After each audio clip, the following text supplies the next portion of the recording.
Everyone welcome back to our channel. So students we are live now. एक बार फिर से आप सभी का स्वागत हो गया है। आज की क्लास में हम डिस्कस करेंगे सीडीपी के इम्पोर्टेंट क्वेश्चंस को। टारगेट रखना है कि कैसे हम सीडीपी में 30 में से 30 नंबर ला सकते हैं। ठीक है, पेपर आपको पता ही है गाइस कि कब है आपका पेपर। 20 अगस्त को पेपर है। क्लास थर्ड है आज सीडीपी की। उससे पहले हम 2 क्लास में 30 क्वेश्चंस को डिस्कस कर चुके हैं।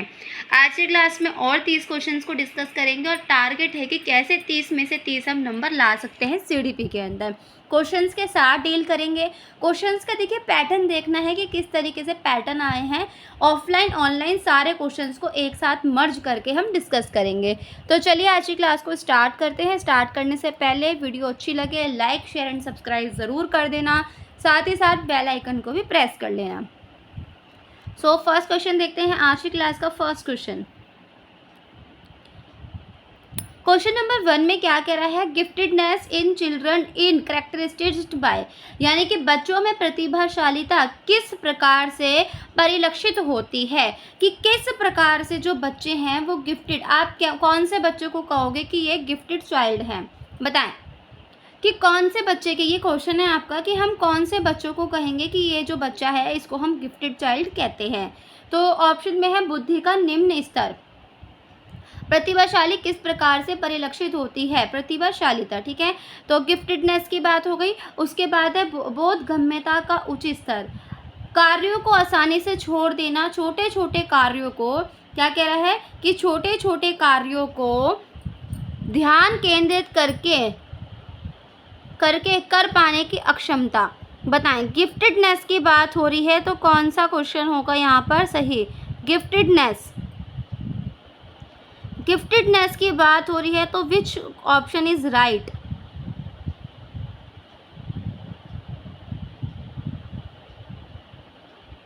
तो प्रतिभाशालीता किस प्रकार से परिलक्षित होती है? बोधगम्यता का उच्च स्तर, high level of comprehension. High level of comprehension होता है कि इनका गिफ्टेडनेस यानी कि प्रतिभाशालीता का कैरेक्टरिस्टिक ये है। क्वेश्चन नंबर 1 ऑप्शन नंबर 2 के साथ। नेक्स्ट क्वेश्चन देखिए, क्वेश्चन नंबर 2। इसमें आपको क्या करना है, आपका कथन और रीजन वाला सवाल है। School should emphasise on curriculum aimed at, क्या कह रहा है कि विद्यालय को नवीन ज्ञान के सर्जन की ओर लक्षित पाठ्यचर्या पर बाल केंद्रित होना चाहिए। कि जब हम विद्यालय के अंदर बच्चों के अंदर करिकुलम में क्या करेंगे, न्यू नॉलेज, बच्चों के अंदर हमें न्यू नॉलेज एम्फसाइज करनी है, तो हमें पाठ्यचर्या जो हमारा करिकुलम है उसको हमें उसके ऊपर हमें बल देना पड़ेगा। रीज़न क्या बताया है यहाँ पर? देखिए रीज़न क्या है, रीज़न क्या है, तर्क है कि बच्चों में अध्यापिकाओं के सहयोग से नवीन ज्ञान के सर्जन और उसकी व्याख्या करने की क्षमता होती है। कि जो बच्चा है वो अध्यापिका के सहयोग से, जब उसकी टीचर क्या करेगी, उसका सहयोग करेगी, तो बच्चा नए ज्ञान का सर्जन कर सकता है। तो बताना है कि ए और आर दोनों सही है और आर ने ए की सही व्याख्या की। ए और आर दोनों सही है लेकिन आर ने ए की सही व्याख्या नहीं की। ए सही है या आर गलत है या फिर ये दोनों ही गलत हैं? तो कौन सा होगा सही जवाब? यहाँ पर दोनों ही बातें सही कही हैं, कथन और रीज़न जो है, तर्क, ये दोनों ही सही हैं। तो option number first is the correct answer. A और आर दोनों सही हैं और आर ने ए की सही व्याख्या कही है। कि स्कूल के अंदर अगर हमें न्यू नॉलेज को बढ़ाना है, बच्चे की न्यू नॉलेज, ठीक है, न्यू नॉलेज, नवीन ज्ञान का सर्जन करना है, तो जो भी करिकुलम हमें डिसाइड करना है वो उसके ऊपर हमें बच्चों को ध्यान केंद्रित करवाना पड़ेगा। और बच्चा अपने टीचर के सहयोग से, करिकुलम कौन डिसाइड करता है? टीचर, उसके सहयोग से वो न्यू नॉलेज को गेन कर सकता है। तो ए और आर दोनों सही हैं। ठीक है, क्वेश्चन नंबर 3 देखेंगे। क्वेश्चन नंबर 3 क्या है? क्वेश्चन नंबर 3 में कह रहा है स्कूल शुड एम्फसाइज ऑन, विद्यालय को किस पर बल देना चाहिए, किस चीज़ के ऊपर सबसे ज़्यादा बल देना चाहिए विद्यालय को? ठीक है, सिखाई गई सामग्रियों को ज्यों का त्यों कह देना। ठीक है, रिप्रोडक्शन ऑफ मटेरियल लर्न, यानी कि जो आप नॉलेज बच्चों को दे रहे हो वो एज इट इज़ बच्चा लर्न कर ले। ठीक है, पाठ्य पुस्तक से सीखना यानी कि टेक्स्ट बुक लर्निंग, संदर्भ रहित अधिगम या फिर रचनात्मक अधिगम। क्या है रचनात्मक अधिगम? देखिए बात जब आती है ज्यों का त्यों, तो ये गलत हो जाएगा। भैया आप क्या हो गया, ये तो रटने की प्रवृत्ति पर बल दे गया। टेक्स्ट बुक लर्निंग, भाई पाठ्य पुस्तक से सीखना, ऐसा कुछ नहीं है कि केवल और केवल टेक्स्ट बुक से सीखना है, ऐसा नहीं है। ठीक है, कॉन्टेक्चुअलाइजेशन लर्निंग ये भी नहीं करनी, हमें करनी है ऑप्शन नंबर 4 रचनात्मक अधिगम, जहाँ पर बच्चा कुछ नई रचनाएं करना सीखेगा, ठीक है, कंट्रास्ट करेगा, कुछ ना कुछ नई रचनाएं करेगा, कुछ नई चीज़ें बनाएगा, कुछ सीखेगा। तो विद्यालय को किस पर बल देना चाहिए? रचनात्मक अधिगम पर बल देना चाहिए। क्वेश्चन नंबर 3 ऑप्शन नंबर 4 के साथ। नेक्स्ट क्वेश्चन देखिए, question number 4, in order to create a conductive learning environment it is important to, क्या कह रहा है, हिंदी में देख लेते हैं कि प्रेरक अधिगम परिवेश सर्जन करने के लिए क्या महत्वपूर्ण है। प्रेरक इन्वायरमेंट यानी कि ऐसा इन्वायरमेंट जहाँ पर बच्चा चीज़ों को सर्जित करना है, यानी कि बच्चा क्या कर रहा है, चीज़ क्रिएट करेगा, कुछ नए नई चीज़ों को क्रिएट करेगा। तो ऐसा क्या महत्वपूर्ण है इस चीज़ के लिए? तो देखिए क्या कह रहा है, प्रेरक अधिगम परिवेश सर्जन करने के लिए क्या महत्वपूर्ण है। स्वयं अधिगम के लिए अवसर को कम कर देना, स्वयं आकलन हेतु अवसर देना, विद्यालयों में प्रतियोगी भावना को बढ़ावा देना, मानकीकृत पाठ्यचर्या का अनुसरण करना, ठीक है। देखिए मानकीकृत स्टैंडर्डाइज ये गलत हो जाएगा। विद्यार्थियों में प्रतियोगिता, भाई हाँ, अगर हमें किसी चीज़ को बच्चा कोई चीज़ सीखे उसके लिए हम क्या करेंगे, कंपटीशन रखवाएंगे, गलत हो जाएगा। स्वयं के लिए अवसर को कम कर देना कि बच्चा स्वयं अधिगम यानी कि खुद से कुछ लर्निंग कर रहा है उसके लिए अवसर कम कर देना, ये भी गलत है। बच्चे को खुद के आकलन के लिए अवसर देना, option number 2 is the correct answer. स्वयं आकलन करेगा, बच्चे ने क्या सीखा, बच्चा खुद देखेगा कि मैंने कितना सीखा है, तो बच्चे को स्वयं आकलन हेतु अवसर हमें प्रदान करने हैं। इसी के साथ क्वेश्चन नंबर 4 ऑप्शन नंबर 2 के साथ, ठीक है। नेक्स्ट क्वेश्चन नंबर 5 देखिए क्या कह रहा है, ये भी आपका अभिकथन और कथन वाला सवाल है। A teacher should encourage student to develop entity view of ability, क्या कह रहा है, अध्यापिका को चाहिए कि विद्यार्थियों की योग्यताओं का सतत्व संबंधी परिप्रेक्ष्य विकसित करने के लिए प्रोत्साहित करे। इनकरेज करना है किसको, एक टीचर क्या करे, शुड इनकरेज स्टूडेंट, ठीक है, बच्चों को क्या करे, इनकरेज करे, किस लिए, योग्यताओं का अस्तित्व संबंधी परिप्रेक्ष्य विद्यार्थियों को अधिक प्रतिभाशाली तरीके से सीखने के लिए अभिप्रेरित करता है। योग्यता का अस्तित्व यानी कि जब किसी बच्चे के अंदर, जब बच्चों के अंदर कैपेबिलिटीज़ होती हैं, वो वाली चीज़ है। तो यहाँ पर आपको बताना है क्या ए और आर दोनों सही हैं और आर ने एक ही सही व्याख्या की है, क्या ए सही है, ए और आर दोनों सही हैं लेकिन आर ने एक ही सही व्याख्या नहीं की, ए सही है लेकिन आर गलत है, या फिर ये दोनों ही गलत हैं। तो इस क्वेश्चन में आपका क्या था कि अध्यापिका को चाहिए कि वह विद्यार्थियों को योग्यताओं का सतत्व संबंधी परिप्रेक्ष्य विकसित करने के लिए प्रोत्साहित करें। योग्यताओं का अस्तित्व संबंधी परिप्रेक्ष्य विद्यार्थियों को अधिक प्रतिभाशाली तरीके से सीखने के लिए अभिप्रेरित करता है। ये दोनों ही चीज़ें क्या हैं, गलत हैं, यानी कि ए और आर दोनों ही क्या हो जाएंगे, यहाँ पर गलत हो जाएंगे। क्वेश्चन नंबर 5 ऑप्शन नंबर 4 के साथ, ठीक है भाई। नेक्स्ट क्वेश्चन देखिए, क्वेश्चन नंबर 6,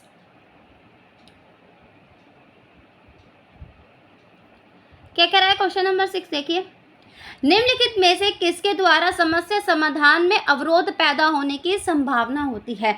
समस्या समाधान होता है आपका प्रॉब्लम सॉल्विंग, कि इन ऑप्शंस में से ऐसा कौन सा ऑप्शन है जो बच्चे को प्रॉब्लम सॉल्विंग, जब बच्चा प्रॉब्लम सॉल्विंग करता है, फॉर एग्जांपल आपने बच्चों को एक पजल दी है, बच्चे के लिए वो पजल एक हिडल है, ठीक है, एक समस्या है, उसका वो समाधान कर रहा है। तो ऐसी जब बच्चा समस्या का समाधान कर रहा है तो कौन सी इन चारों में से कौन सी एक ऐसा पॉइंट है, अवरोध है, जो अवरोध पैदा करने की संभावना है। यहाँ पर ऑप्शन है कार्यात्मक स्थिरता, संज्ञानात्मक सुमन्यता यानी कि लचीलापन, अपसारी चिंतन, विमर्शात्मक लेखन। कौन सी एक ऐसी चीज़ है जब बच्चा प्रॉब्लम सॉल्विंग करेगा तो उसमें वो अवरोध पैदा करेगा, बताएं। तो ये यहाँ पर हो जाएगा कार्यात्मक स्थिरता। कार्यात्मक स्थिरता जिसको बोलते हैं फंक्शनल फाइंडनेस, क्या बोलते हैं इसको, फंक्शनल फाइंडनेस बोलते हैं इंग्लिश में, कार्यात्मक स्थिरता इसका नाम है, ठीक है। चलिए नेक्स्ट क्वेश्चन देखिए, क्वेश्चन नंबर 7, इसमें है, इसमें क्या करना है कि आपका वही है कथन और कार्य, ठीक है, तर्क और कथन। देखिए क्या कह रहा है, अध्यापिका को चाहिए कि वे विद्यार्थियों की भ्रांतियों की पहचान करें और उन्हें अनदेखा करने के बजाय उन पर चर्चा करें। आपकी जो भ्रांतियाँ होती हैं क्या होती है, ये भ्रांतियाँ क्या होती हैं, मिसकंसेप्शंस, ठीक है। मिसकंसेप्शंस की पहचान एक टीचर को क्या करना है कि जितने बच्चों के अंदर जो भी मिसकंसेप्शंस है किसी भी कॉन्सेप्ट को लेकर, उसको अनदेखा करने की बजाय उसके ऊपर चर्चा करनी है। कोई भी टॉपिक है जो बच्चे को नहीं समझ में आया, उसको क्या करना है, उस टॉपिक के ऊपर वार्तालाप करनी है।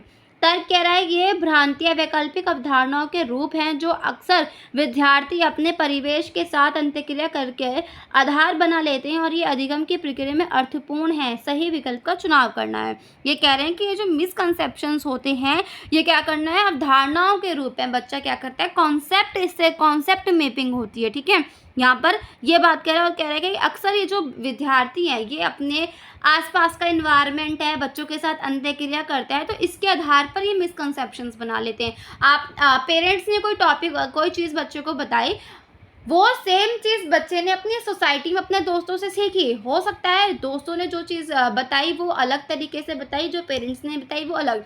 अब उनमें से बच्चा किस चीज़ को समझ रहा है, कौन सी चीज़ को उसने ग्रैब किया और कौन सा मिसकंसेप्शन बताया, हमें नहीं पता। तो मिसकंसेप्शंस बनना, अवधारणाएं बनना, कंसेप्ट्स बनना, ये सब नेचुरल प्रोसेस है।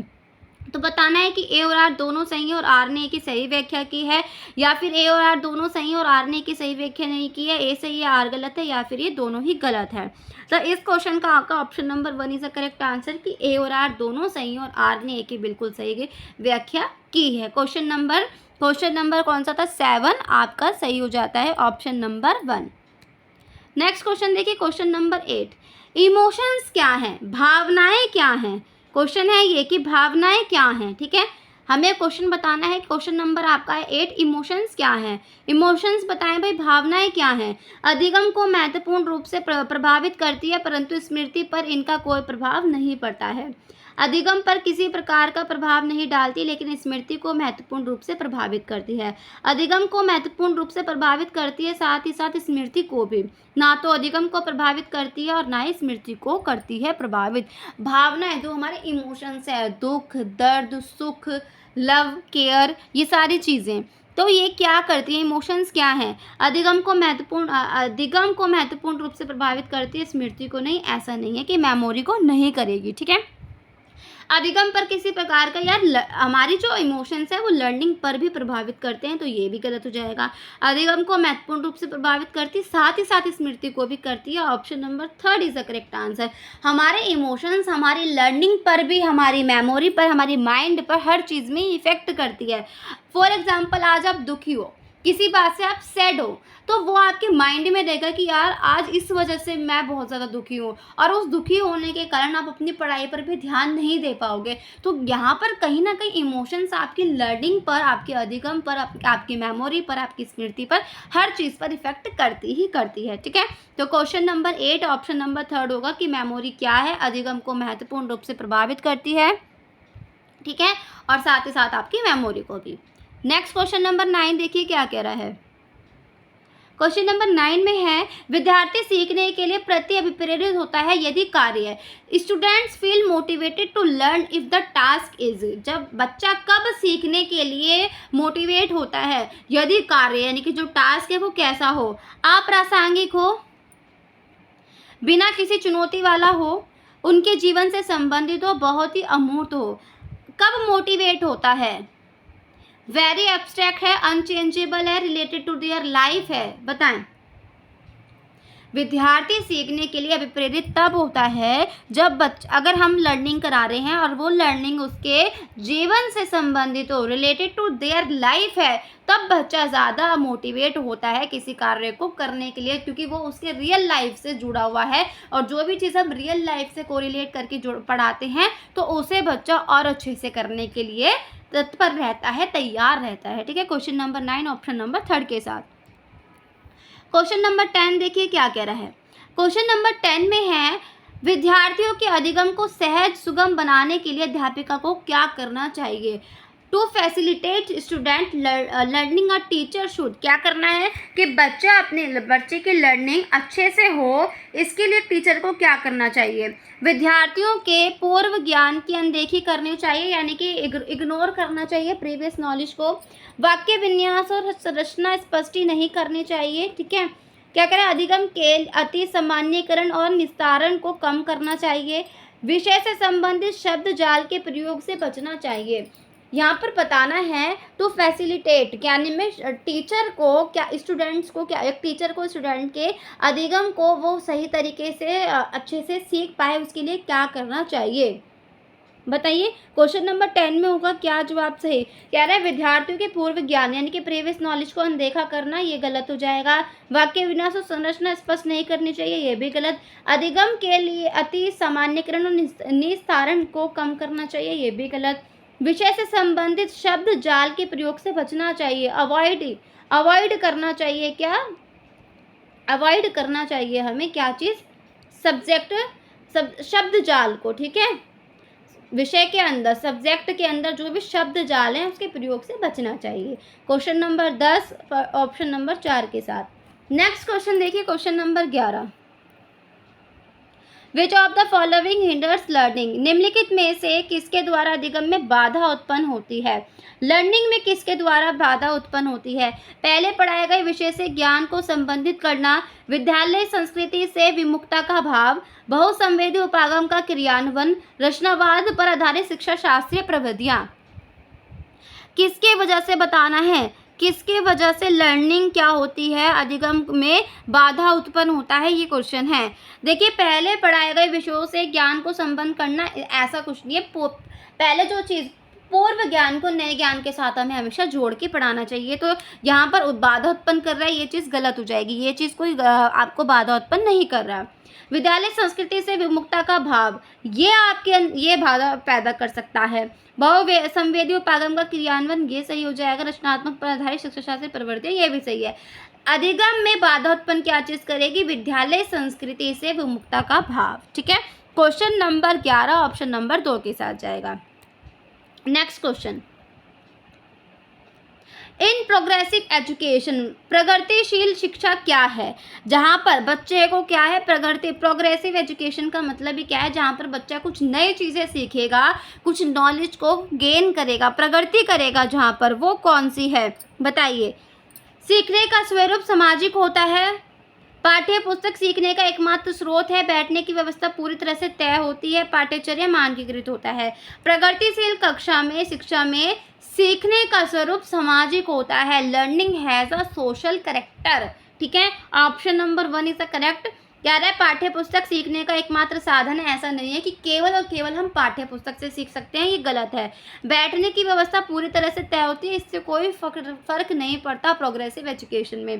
पाठ्यचर्या मानकीकृत होती है। करिकुलम इज स्टैंडर्डाइज, ये भी गलत हो जाएगा। Option number 1 is the correct answer. सीखने का स्वरूप सामाजिक होता है, ठीक है।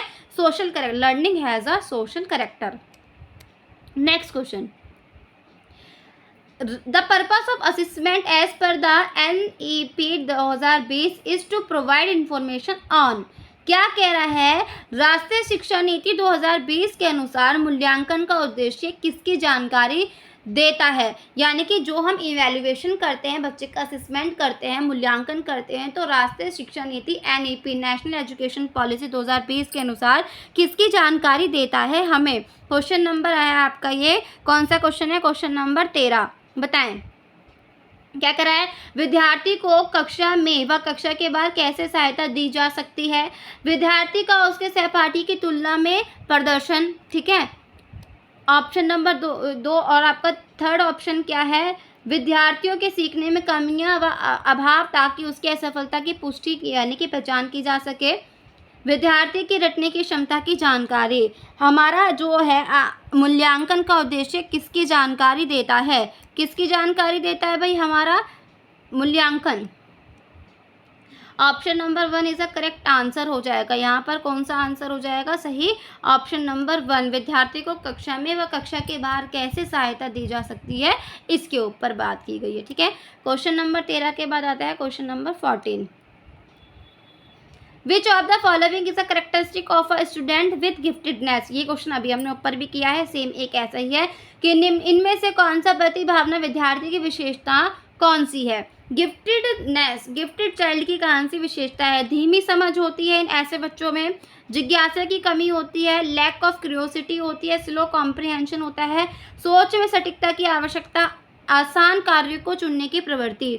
कौन सी है, कौन सी करेक्टरिस्टिक होगी गिफ्टेड चाइल्ड की, तो कौन सी होगी आपका ऑप्शन नंबर सी होगा, सोचने में सटीकता की आवश्यकता। ठीक है, सोचने, उनके अंदर सोचने की सटीकता की आवश्यकता पाई जाती है। क्वेश्चन नंबर 14 ऑप्शन नंबर 3 के साथ।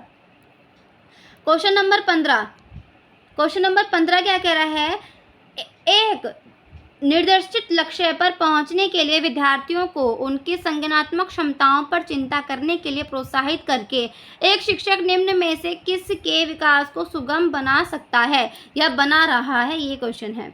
क्या कह रहा है कि एक निर्दिष्ट लक्ष्य तक पहुंचने, यानी कि एक लक्ष्य हमने गोल, स्पेसिफाइड गोल, एक स्पेसिफाइड गोल है, उस तक पहुंचने के लिए विद्यार्थियों को उनकी संज्ञानात्मक क्षमताओं पर चिंतन के लिए प्रोत्साहित करके एक टीचर किस के विकास को सुगम बना रहा है, घोषणात्मक ज्ञान को, प्रतिक्रियात्मक ज्ञान को, अधिसंज्ञा को या रटकर याद रखने को, किस चीज़ को सुगम बना रहा है। क्वेश्चन नंबर 15 का आंसर हो जाएगा क्या, ऑप्शन नंबर सी।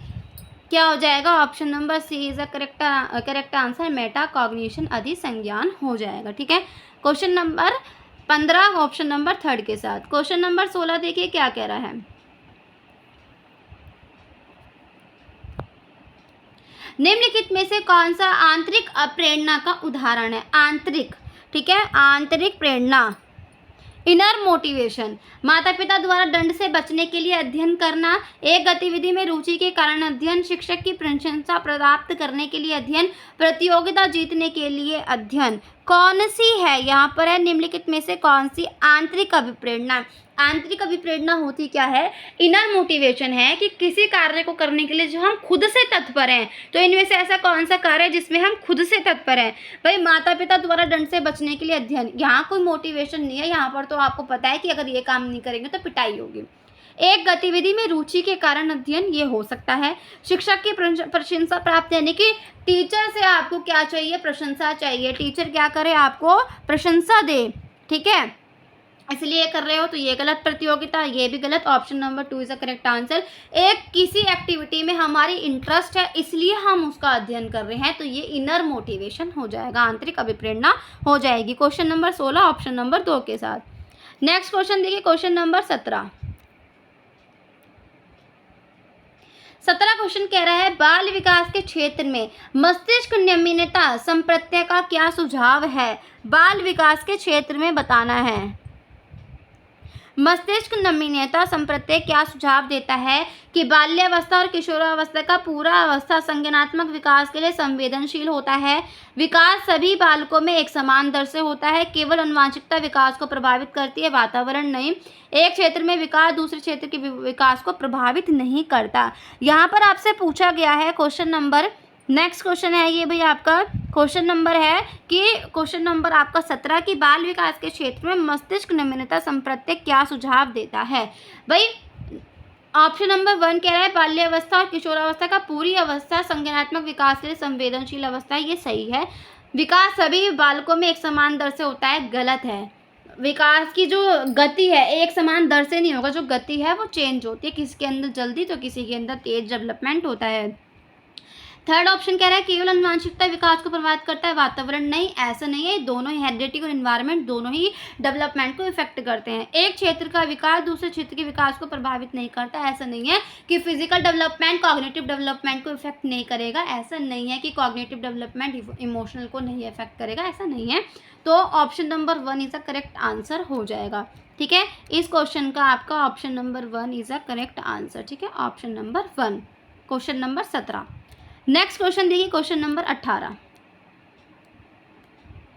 क्या कह रहा है, किसी व्यक्ति की आनुवंशिकता से संबंधित कारक और वातावरणीय परिवेश से संबंधित स्रोत क्या करते हैं। ठीक है, फैक्टर्स रिलेटेड बताना है कि हेरिडिटी और इन्वायरमेंट किस चीज़ कैसा प्रभावित करते हैं, का विकास पर कोई प्रभाव नहीं पड़ता, कि हेरिडिटी और इन्वायरमेंट का विकास पर कोई प्रभाव नहीं पड़ता।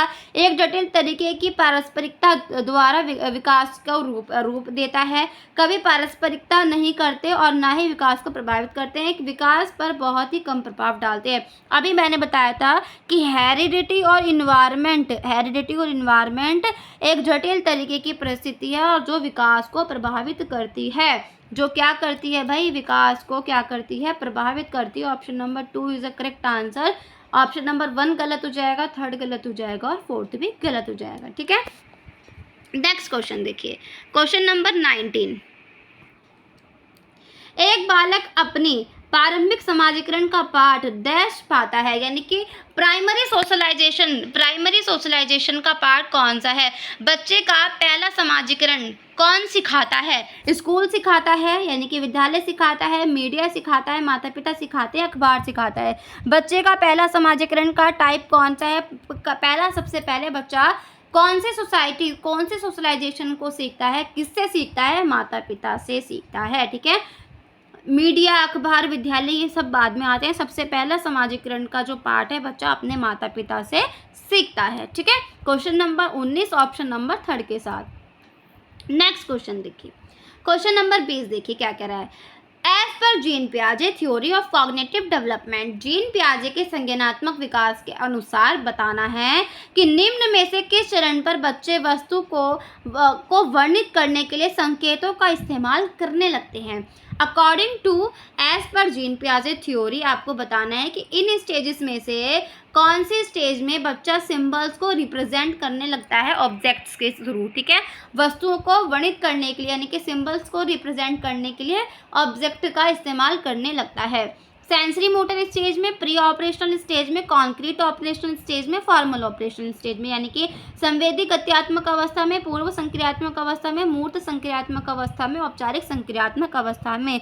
तो कौन सी अवस्था में ये होगा, प्री ऑपरेशनल स्टेज, पूर्व संक्रियात्मक अवस्था के अंदर ये वाली चीज़ होगी कि जेन पियाजे के अनुसार प्री ऑपरेशनल स्टेज में बच्चा वस्तुओं को वर्णित करने के लिए सिंबल्स का यूज़ करना शुरू कर देता है, ऑब्जेक्ट्स को रिप्रेजेंट करने के लिए सिंबल्स का यूज़ करना शुरू कर देता है। क्वेश्चन नंबर 20 ऑप्शन नंबर 2 के साथ। नेक्स्ट क्वेश्चन देखिए, क्वेश्चन नंबर आता है 21 आपका।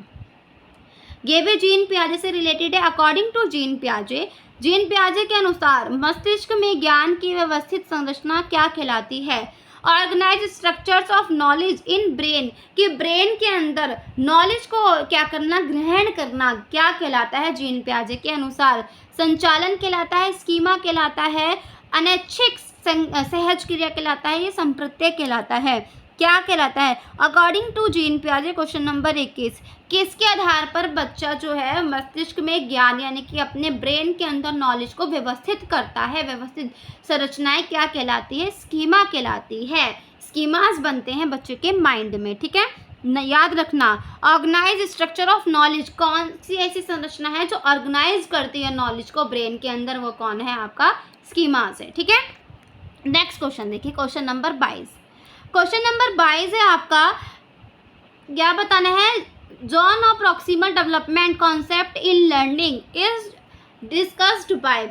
समीपस्थ विकास का क्षेत्र अधिगम के में संप्रत्यय की चर्चा निम्न में से किसने की है। ZPD किसने दिया है, लॉरेंस कॉलबर्ग ने दिया है, लेव वाइगोट्स्की ने दिया है, हार्वर्ड गार्डनर ने दिया है, जीन पियाजे ने दिया है।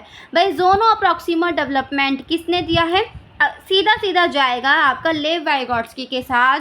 ZPD आपका ZPD हो गया, MKO हो गया, ये सभी चीज़ें कितने दी हैं, प्राइवेट स्पीच ये सब चीज़ें दी हैं आपके लेव वाइगोट्स्की ने। ठीक है, तो जोन ऑफ प्रॉक्सिमल डेवलपमेंट किसने दिया है, किसने इसकी रचना की है, लेव वाइगोट्स्की ने। ठीक है, नेक्स्ट क्वेश्चन देखिए, क्वेश्चन नंबर 23। चिंतन प्रक्रिया का वर्णन करते हुए लेव वाइगोट्स्की स्पष्ट रूप से डैश की को महत्व पर जोर देते हैं, बताइए। चिंतन, थिंकिंग, प्रोसेस ऑफ थिंकिंग की बात हो रही है। While describing the process of thinking, लेव वाइगोट्स्की ने एम्फेसाइज किया है किस चीज़ के ऊपर, चिंतन के ऊपर, मेमोरी के ऊपर, स्मृति, परिपक्वता, नकारात्मक प्रतिपुष्टि, पुनर्बलन, किस चीज़ के ऊपर बताइए भाई। क्वेश्चन नंबर 23 किसके साथ जाएगा, आपका कल्चर के साथ जाएगा, संस्कृति की बात करते हैं। एक सेकंड भाई, हाँ, क्वेश्चन नंबर 23 आपका ऑप्शन नंबर 1 के साथ कल्चर के साथ जाएगा। लेव वाइगोट्स्की किसकी बात करते हैं, सामाजिक सांस्कृतिक परिवेश की बात करते हैं, तो कल्चर की बात करते हैं। नेक्स्ट क्वेश्चन नंबर 24 है, निम्न में से किसने बच्चों और वयस्कों में नैतिक तार्किकता का वर्णन करने के लिए विकास के चरणों का क्रम सुझाया है।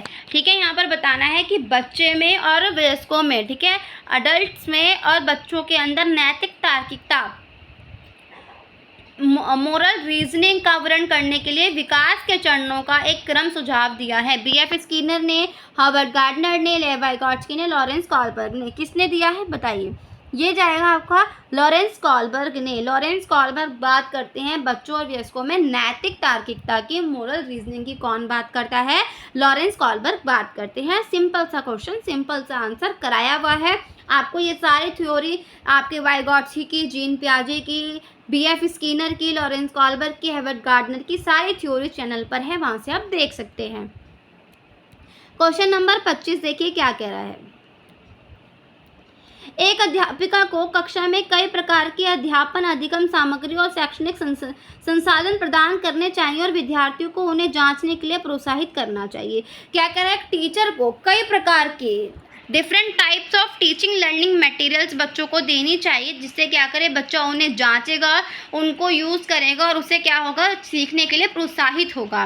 तर्क कह रहा है एक सहायक माहौल में विद्यार्थी ज्ञान निर्माण करने में सक्षम होते हैं। सही विकल्प का चुनाव करना है। क्या ए और आर दोनों सही और आर ने की सही व्याख्या की है? क्या ए और आर दोनों सही और आर ने की सही व्याख्या नहीं की है? ए सही है, आर गलत है, या दोनों गलत है? कथन में कहा गया है कि एक टीचर को different types of teaching learning material use करना चाहिए ताकि बच्चा उन्हें देखेगा, सीखेगा और उससे क्या करेगा, प्रोत्साहित होगा, मोटिवेट होगा सीखने के लिए।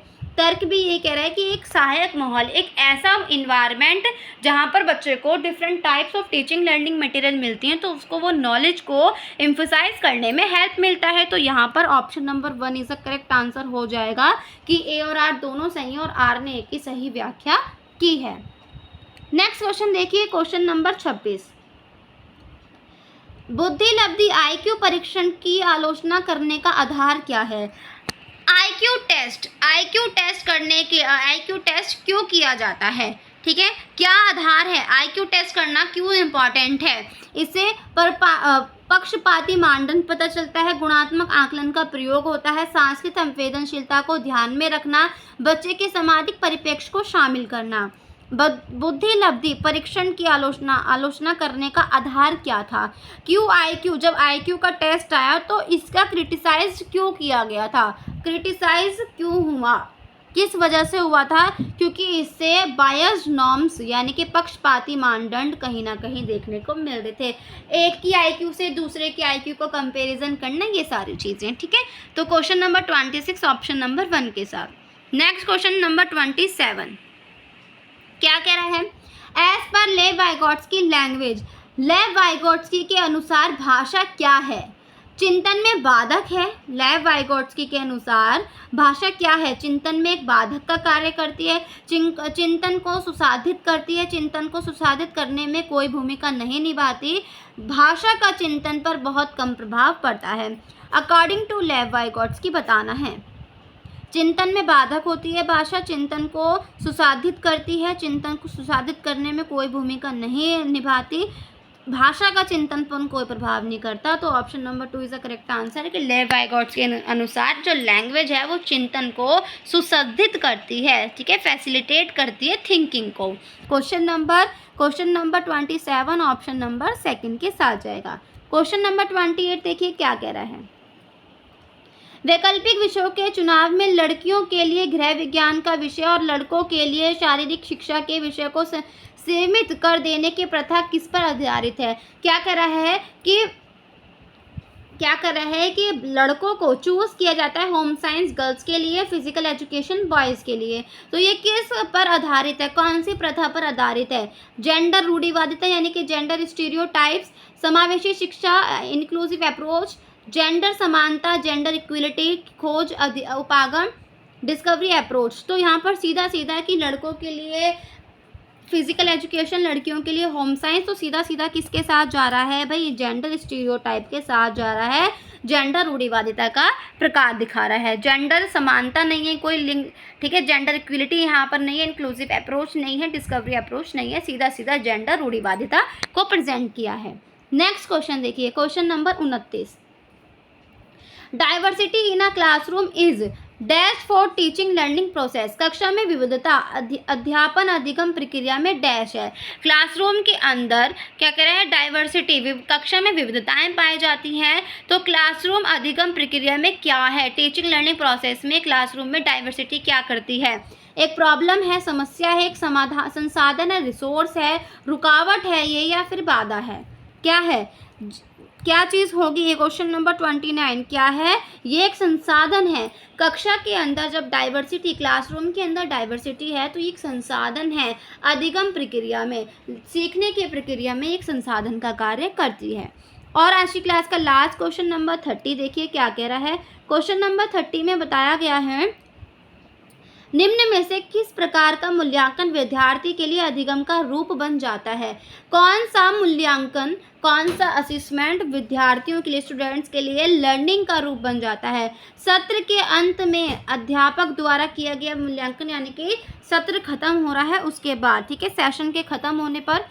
सत्र के पहले विशिष्ट शिक्षण द्वारा किया गया आकलन, यानी कि जब सेशन शुरू होता है उस टाइम पर जो आकलन किया जाता है वो विद्यार्थियों द्वारा किया गया स्वयं का मूल्यांकन, यानी कि सेल्फ असेसमेंट, मानकीकृत परीक्षण द्वारा किया गया मूल्यांकन, ठीक है, स्टैंडर्डाइज टेस्ट के अनुसार। तो कौन सा मूल्यांकन विद्यार्थियों के लिए अधिगम का रूप बन जाता है, लर्निंग का प्रोसेस बन जाता है, जब बच्चा स्वयं का आकलन करता है, सेल्फ असेसमेंट करता है कि आज हमने यहाँ से लेकर यहाँ तक चैप्टर पढ़ा, हमने कितना समझा, कितना उसमें हमने नॉलेज को ग्रैब किया, ये सारी चीज़ें, ठीक है। तो क्वेश्चन नंबर 30 ऑप्शन नंबर 3 के साथ। और यहीं पर आपकी CDP की आज की क्लास कंप्लीट होती है, ठीक है, CDP की आज की क्लास कंप्लीट होती है। और आप लोग मुझे कमेंट में बताएंगे कि 30 में से आपके कितने क्वेश्चन सही गए हैं। इसके अलावा BPSC वाले बच्चों की 2 दिन से क्लास नहीं हुई है तो उनकी लाइव क्लास होगी 9 PM पर, ठीक है, अब से स्टार्ट हो जाएगी। थोड़ी सी बेटा प्रॉब्लम आ रही है, टाइमिंग का इशू आ रहा है जिस वजह से क्लास ऊपर नीचे हो जाती है, तो माइंड मत करना। आप लोगों ने जिन्होंने सब्सक्राइब कर रखा है वो बेल आइकन उन्होंने दबा रखा है, जिन्होंने नहीं करा वो सब्सक्राइब करके बेल आइकन को भी दबाएं कि जो भी न्यू वीडियो अपलोड की जाती है, चाहे लाइव क्लास हो या वीडियो अपलोड की जा रही है, उसका नोटिफिकेशन आपके पास पहुंच जाए। तो कमेंट में अपना स्कोर बता देना। BPSC वालों की लाइव क्लास 9 बजे होती है तो उसमें जुड़ना ना भूलें। CDP की क्लास थी आज की, ठीक है। तो